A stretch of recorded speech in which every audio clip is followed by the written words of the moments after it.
Tonight is the night, bright lights, high crowd, yeah, we came to throw down, everybody get loud. Tonight is the night, A-list, can't miss, when we burn it to the ground, everybody get down. Tonight is the night, we stay climbing while our fame kept rising, steady climbing, now we on top. Hello and welcome one and all to my review for Monday Night Raw, the August 24th edition of Raw. And what can I say? What a great episode of Raw this was. This was fantastic. Damn, I wish I was in attendance for this because this was truly something special. I feel from top to bottom, this was one of the best Raws that I have personally seen all year, and it was truly an honor to watch it. So, these are going to be my thoughts and opinions on last night's episode of Monday Night Raw. So we kick things off with Paul Heyman and his client, the Beast Incarnate, Brock Lesnar. And they're pissed. They're pissed that the referee did not see Brock Lesnar making The Undertaker tap out in the Kimura lock. And Heyman says, well, if you look at the footage, it's clear. But Heyman says, I don't have an issue with the timekeeper or the referee. He simply said that The Undertaker's myth of a so-called immortality is simply that. It's a fable. And that right here, right now, he wanted his client to take on the Phenom. And he's calling out Taker. And the crowd's getting into it. And instead, we get Bo Dallas. Love Bo Dallas. I just love how he's playing this arrogant, cocky, thinks he's better than everybody else. He's going to give you the advice that you need to succeed. So Dallas makes his way down. And Lesnar, he destroys Bo Dallas, and it was awesome. And he hit one. Well, not just one. 2, 3, 4, 5, and then Paul was like, one more. Yes, he hit 6 suplexes on Bo Dallas. So, Mr. Dallas, welcome to Suplex City, bitch. It was a great way to kick off Raw, and I'm curious to see where they go with Lesnar and Taker from here. Will we see a Hell in a Cell? Will they fight again? When will they fight again? I'm interested to see where this goes. So this was a great way to start the show. We then move to the New Day versus the Lucha Dragons. And before the match, the New Day rocks. New Day rocks. So great to see the New Day. They got a great pop. And when they were making their entrance, they came out with trombone.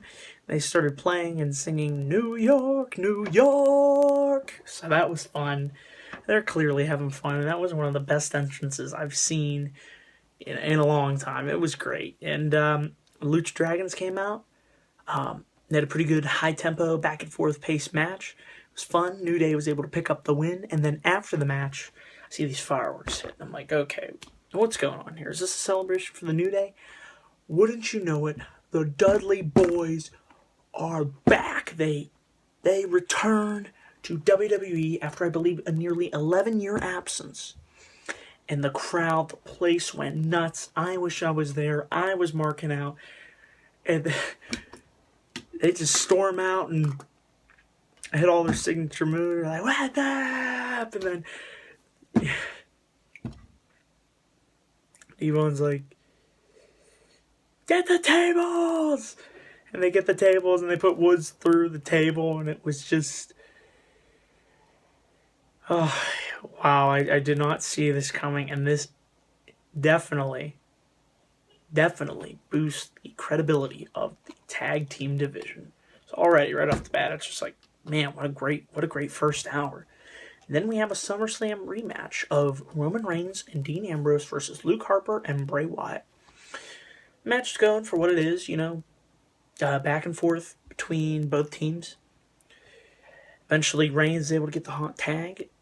Well, the pace quickened, hit some nice strikes, bodies going back and forth, and then before the, looks like the match is going to go to the Reigns and Ambrose again, the lights go out, and this big big scary guy just appears out of nowhere. I believe his name is Braun Strowman.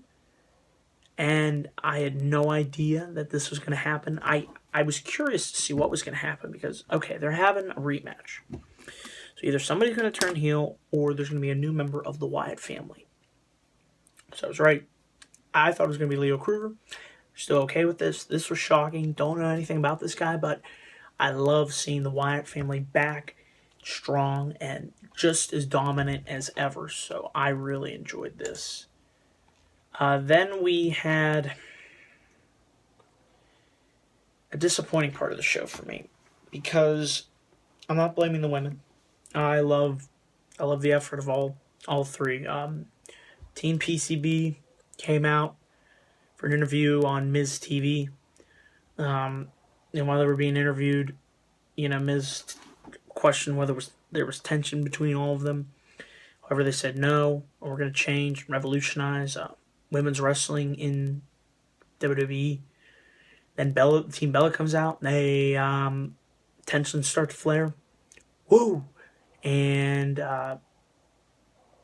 eventually Miz keeps on insulting him, and it looks like PCB is going to attack him. Then the Bellas eventually attack Team PCB.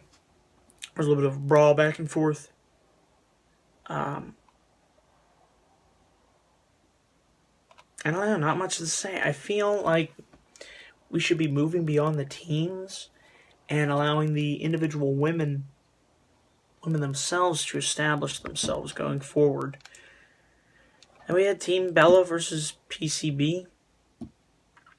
This was just an okay match, but I don't like how the fans disrespected the women in the ring. They were trying to put on a good match, and the crowd was chanting CM Punk, "We want blue pants," and they were doing the waves. I want to see these women have storylines. I want to see somebody take that title off Nikki Bella. It's time. Of course, the only reason that they're doing this, keeping the title on her for this long, so that she can be the longest reigning Divas champion. So she could beat AJ Lee's record. And it's out of pity. And it's really sad that they're doing this. So this was probably the lowest point of the night, which is a shame. Then we had, there's supposed to be Stardust and Barrett taking on Neville and another partner. The match didn't happen because Stardust took out Bad News Barrett. So that was shocking. Didn't see that happening, but I'm interested to see where that goes. Then we had Jon Stewart coming to the ring to explain himself for his actions against why he did what he did in the Seth Rollins John Cena winner take all match.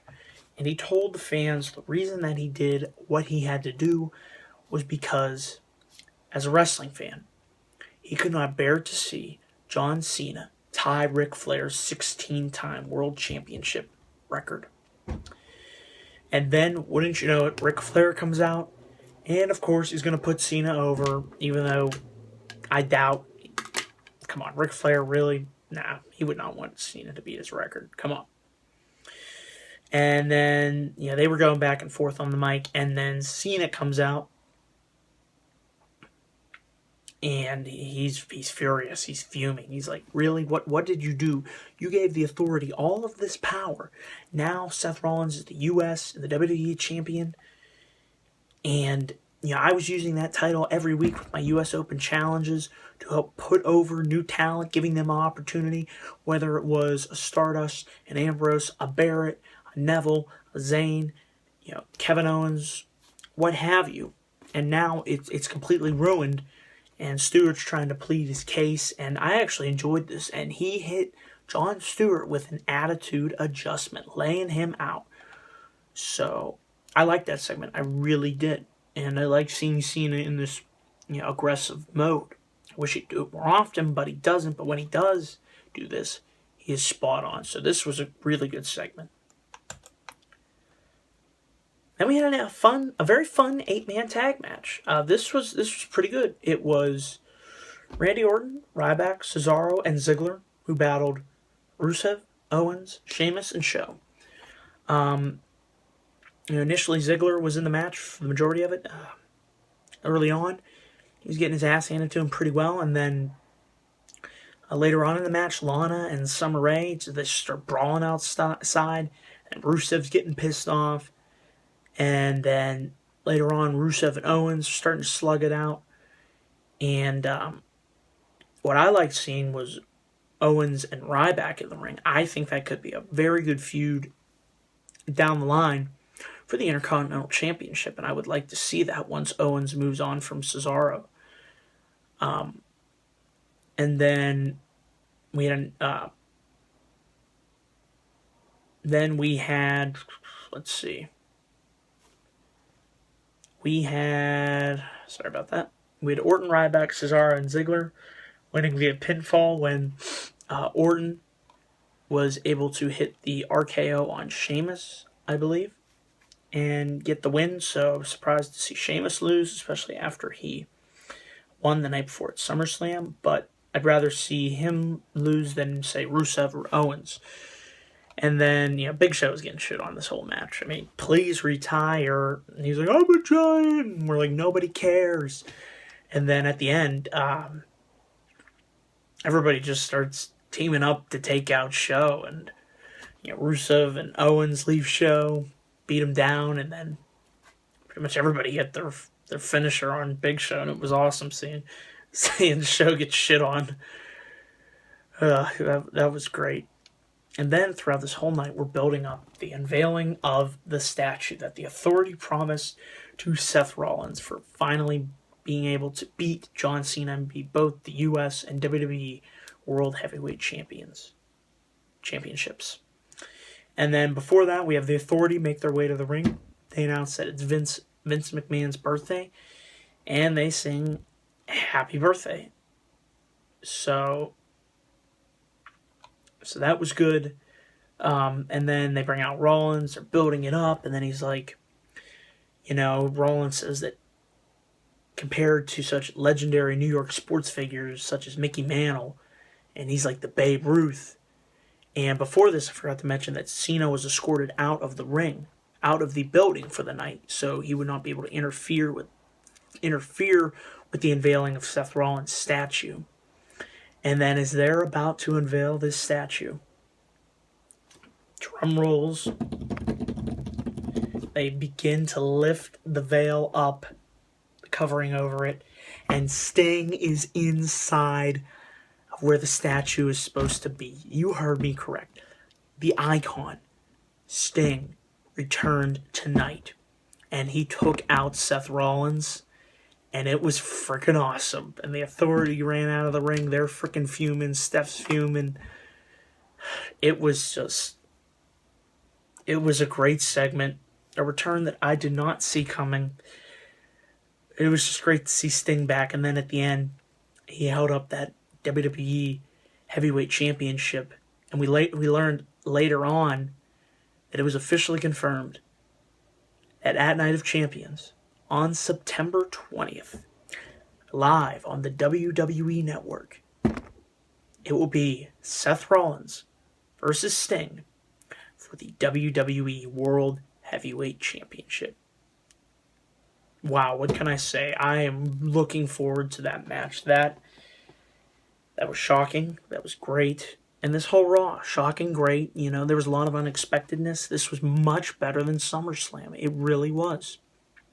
Of course, as I grade every episode of Raw from an A to an F, if I had to give this Raw a grade, I'm going to give it an A-. This was a near perfect episode of Raw, in my opinion.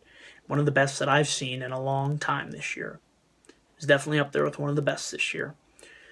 So, these are my thoughts on Monday Night Raw from last night. If you like what you're seeing from my videos, please click that subscribe button, like this video, and thank you for all who continue to watch. Be on the lookout for my NXT review on Wednesday, and hopefully I'll be coming up with some other types of videos later on within the upcoming month. So with that, I am out, and peace.